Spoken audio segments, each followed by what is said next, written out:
상고 사건, 그러니까 2심 판결에 불복해 대법원에 내는 사건이 올해 4만 건을 웃돌 것으로 보입니다.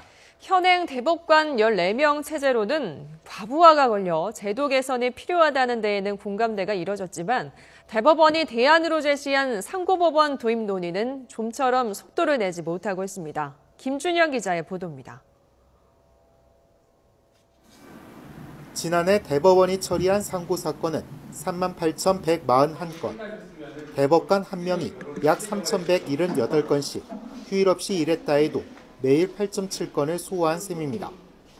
사정이 이렇다 보니 민사소송은 8달, 행정소송은 14달 넘게 걸리고 2년 넘게 처리 안 된 미제 사건도 최근 5년간 2배 이상 늘었습니다. 교통법규 위반 딱지부터 몇십만 원짜리 벌금형 사건까지 모두 대법원 판결을 받겠다고 나서고 있기 때문입니다. 대법원은 국민의 권리를 신속하게 구제하고 아울러 법령 해석의 통일을 기하는 양쪽 기능 중 어느 쪽도 제대로 수행하기 어려운 상황에 봉착하고 있습니다. 그래서 나온 대안이 상고법원입니다. 대법원과는 별도로 상고법원을 만들어 상고 사건을 분산시키자는 겁니다. 상고법원이 만들어지면 대법관의 업무 부담이 줄고 국민은 충실한 3심 재판을 받을 수 있다고 대법원은 주장합니다.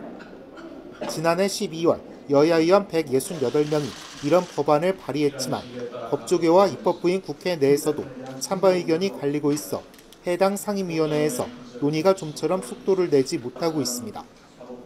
사심제 논란으로 위헌 소지가 있을 수 있고 고위법관 늘리기 아니냐는 곱지 않은 시선과 함께 상고법원 법관을 대법원장이 임명하게 돼 있어 대통령 임명권과 국회 동의권을 침해한다는 주장 등이 나오고 있기 때문입니다. 그러자 대법원은 한 발 물러나 독립법원이 아닌 대법원 조직 내부에 상고특별재판부를 만들어 단순한 사건을 처리한다는 대안을 마련했습니다. 대신 사심제 논란을 일으킨 특별상고제를 폐지하고 상고법관 임명도 대법관에 준해서 추천위원회와 국회의 검증을 거치도록 보완장치를 두기로 했습니다. 올해 상고 사건은 작년보다 10% 이상 증가한 4만 2천 건을 넘어설 것으로 추정되고 변호사 2만 명 시대를 맞아 이런 증가세는 이어질 전망입니다. 대법원은 내년 4월 총선을 앞두고 있고 상고법원 법률안은 내년 5월 마무리되는 19대 국회에서 통과되지 못하면 자동으로 폐기되는 만큼 이번 정기국회가 상고심 제도 개선 논의의 마지막 기회가 될 것으로 보고 있습니다. YTN 김준영입니다.